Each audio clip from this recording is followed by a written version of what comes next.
Thank you very much. Lovely to be with you all this afternoon. It's brilliant to be here. So my name is Simon Trewavas. I'm country manager for RTB House. So I've been at RTB for about 2.5 years. Prior to that, I spent 12 years at Google, and then prior to that, 8 years at Haymarket Media. And it's a really interesting place that we're at right now.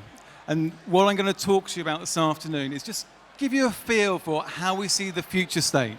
So how we feel about the world where there's no third-party cookies. So specifically, the depreciation of cookies in the Google Chrome sandbox environment. Now, it's a really interesting place because for some people, they might be thinking, actually, this is what we're going to know about our customer. Very little. We don't know what surrounds them in that space. Actually, it's a complete blank space. And when I think about blank space, I'm sort of thinking Taylor Swift. Maybe that's how we're thinking about it. It's just a complete blank space about our audience in the future. Now, for others, more tenuous, anyone here watching Stranger Things? Okay, a few people. So if you're familiar with the Upside Down, you'll sort of know where I'm going. If you're not, the Upside Down, it's like a world which is, it's like a little bit, it's a little bit trepidation. It's sort of a bit like hell. At first, it doesn't look familiar whatsoever, but over time, you start to see actually there's a few familiar parts to it, a few familiar sides to it. But the important piece is you need a guide because there's a massive sense of foreboding.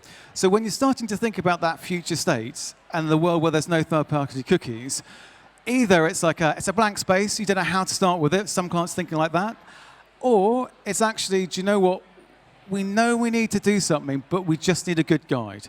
And that's what I'd like to take you through. So when we think about that space, we quite often think about there's some really important things that we need to understand.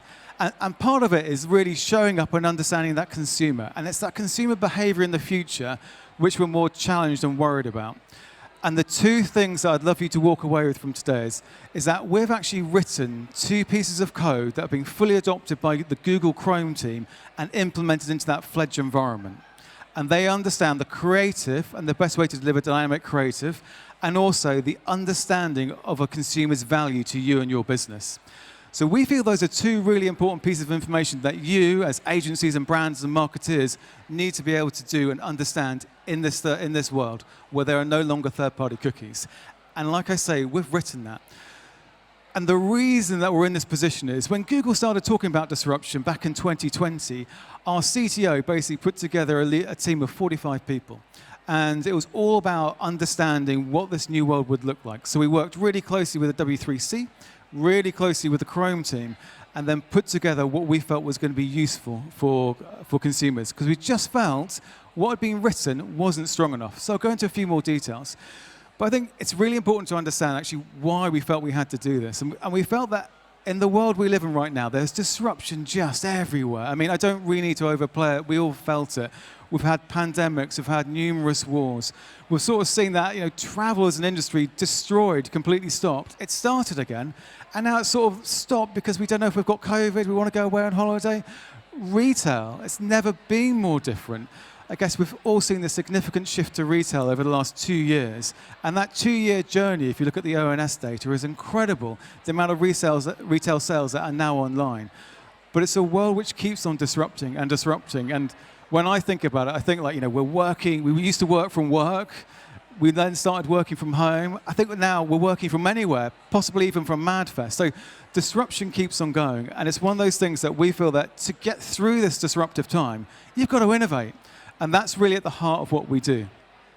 And so when we think about consumers, we also think actually there's a lot which is changing there, and their perceptions continually change.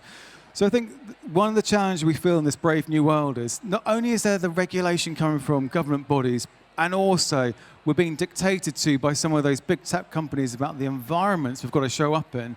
We've got to think about it from our point of view as well, which is as consumers, we've never, ever been more in control than we are now.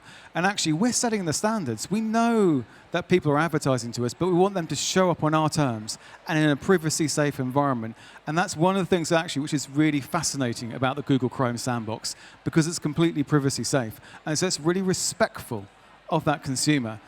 And those expectations from consumers have been set already. And the interesting piece there is that when I think about consumers, they're sort of treading this really weird tension between, I want privacy, And I do want privacy. I want you to respect my data. But also, what you really want to do is, I want to have personalized ads to me. I want to make sure they're relevant. And you just heard it from a million ads. Everyone wants that relevancy, that personalization.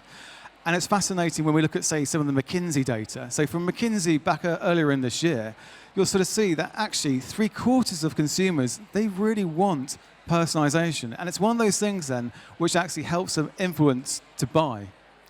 And that journey keeps on going, because if you're bought and you continue to do the personalization, actually you want to keep on buying. You'll do repeat purchases. And then you'll see on the far right, 78% of people actually will recommend to their friends if they've had a really good personalization experience from a consumer or from a brand. So there's this tension that we feel in terms of you want privacy, but also there has to be personalization. And that's one of the interesting things. Now, there's another thing which sort of really is speeding up what we're doing right now. And it's something to really consider, is that when I think about the open internet and I think about walled gardens, there's a really big disparity. And I, for one, personally think that we need to keep the open internet ecosystem alive and kicking. And when you look at the data from the Harris poll, you're going to see that actually 60% of consumers spend their time in the open internet. That's where they're spending their time. And that's really important because that's valuable. That's you, that's me, that's all of us. And yet there's a disparity because you'll see on the right-hand side that there's a disproportionate amount of investment in terms of media spend going through to the walled gardens. So there's this tension out there, and in the open internet, we need to do something about it. And again, that's at the heart of what we think about innovation and focus. We're just thinking about how can we live up to the ideals as a consumer, how do we make sure we can work in a privacy-safe world, and actually, how can we support that ecosystem in terms of the open internet? So where does this put us? So I think we have a choice. I think we have a choice in front of us, and this is how we felt about it. We have a choice. We can do nothing. We can go back to that early piece where actually it's a Taylor Swift blank space. We're going to do nothing. We're going to ignore it. Or we can try and navigate in this new world. And I think for us, the real investment that we thought about strategically was, where should we put our time? Where should we put our resources? And that's, like I said, back in 2020, we actually put all our resources into how can we work in this safe environment in Google Chrome? And how can we give you another method? Because it's all about the methods you want to employ in this space. And this is a method which exists right now. So just for a couple of minutes, let me tell you a little bit more about what we've put together and what's available for you all. So just to be clear, when we think about this future state and the cookieless world in Chrome, we felt that actually what had been written in terms of the code wasn't enough to give, as advertisers and marketeers, the right understanding to deliver personalized ads and to understand the consumer value to you as a business. And so we felt we had to do something about that, which is why we wrote outcome-based turtle dove and product-level turtle dove. And the important thing to take away here as well is that all of this is written in alignment with the principles from the Chrome team at Google. And it's really important to think it's the Chrome team at Google, particularly as an ex-Googler, because they're the people driving this. And what you have to understand is from their point of view, they want to protect all of us in that Chrome environment to make sure things are privacy safe. So you've really got to understand the framework they're operating in. So we put together these two proposals, and product-level turtle dove is the first one. And what that does is that actually helps understand that if you as a consumer are navigating through a site, we can still understand the products that you're interested in. And we do this on a group-based level, but it does mean that we can understand what you're interested in, what products have resonance, and actually the sort of things that are going to creatively inspire you to go back and continue on that path to purchase. So if as an advertiser or a marketer you're running dynamic creative and you really like that in today's environment, the comfort I can give you is you can do that in the future environment, and we've actually written the rules around how you can do that with our product-level turtle dove, understanding first-party data on your site. The second piece is, though, it's not just, as you sort of see this good man here, turning up and understanding the right creative. It's not just about that creative treatment. It's also understanding what is the value to me of somebody. And so the other piece that we wrote was outcome-based turtle dove. And with this, it's all about understanding the value at a user level of how important this person is to you as a business. So again, if you take that example of someone going through a website, actually, where are they in their path to purchase? What are the things that we can better understand to indicate they're moving towards that purchase? And we can do this at a user level.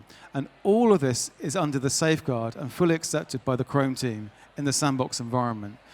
So the incredible piece here is that it's not just about showing up, but we can also understand the value, and that means how you bid.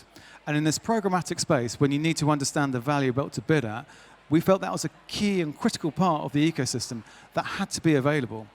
And that's why we wrote both of these. And so through these, as authors, all it really says, come talk to us and get a good understanding of the other method we can give you to employ in this new landscape. There's a lot of good chat about identifiers, and we can work with all the identifiers, but we also felt you had to have a scale option, and that's what we've put together. Now, when we think about the scale option, we also think about how we can understand profiles in real time. So it's not just in terms of the innovation in terms of Chrome and that sandbox for the future. We also think about the technology that sits beneath it. So for those of you who are familiar with deep learning, artificial intelligence, that's what we employ throughout our marketing stack. So it's 2,500 times more powerful than machine learning. And it's the sort of technology that they employ in self-driving cars. So if anyone's driving a Tesla here or fancies one, if everyone's thinking about Waymo and driverless cars, they use deep learning in those environments because it's so complex. You can't plan. There's no way you can physically understand or mentally understand the decisioning that you need to make. And it's a chaotic landscape that we live in, which is why you need superior tech. And that's what we've got within us at RTB House. And we employ that on the marketing stack to give you the better results. And the reason we feel that's important is, if you're using machine learning, that's okay, but it's all rules-based. And so you have to set the rules. And the rules don't necessarily paint the entire picture. What paints a better picture is deep learning, because it's that deeper understanding that we can do. And again, without going into too much detail here, please come talk to us about it. So the interesting piece is that gives us the opportunity to have outcomes. And there's a reason why we talk to outcomes to a lot of our clients. So what we tend to find is there's a lot of people who talk about outcomes in a performance-based landscape. And there's a lot of people who talk to us actually increasingly about outcomes in the branding landscape. So for branding, it might be about, I need to understand the cost per view, cost per completed view. It might be about viewability. Or from a performance point of view, it might simply be, from left to right, it might be around actually, with Neiman Marcus, which you can never read at the back, but it's a omni-channel retailer. They were really interested in actually driving sales revenue. So super simple, just drive sales revenue. Well, we can employ the deep learning to do that, and it works incredibly well. For others, such as All Beauty, it's about average order value. And again, it's about understanding consumers, where they're going through and navigating, and then driving the result for them. And finally, it might be about sales volume. So we work with lots of fashion platforms, and Minto is just one of them. But the point really here is, when you have something as powerful as deep learning technology, you can ask it to do things. You can say, we need an outcome. And there's a reason we wrote outcome-based total love. We called it outcome-based. It's because we know as marketers and advertisers, you need to deliver against outcomes. And so that's really at the heart of what we do.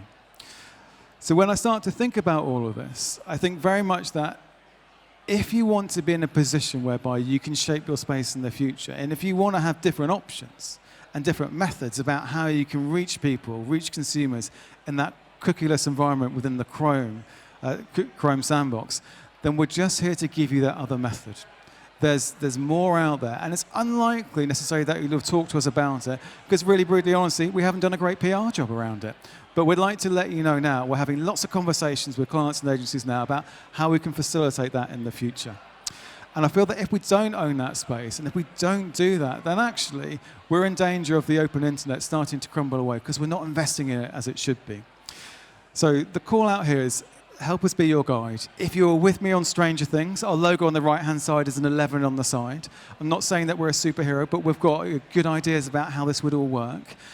We've obviously got a stand here. As you walk through at the entrance, you'll have seen us there. But come chat to us. If you're really interested about how to reach consumers in that new environment, you've got good guidance there, and we've got some really great tech underpinning it all.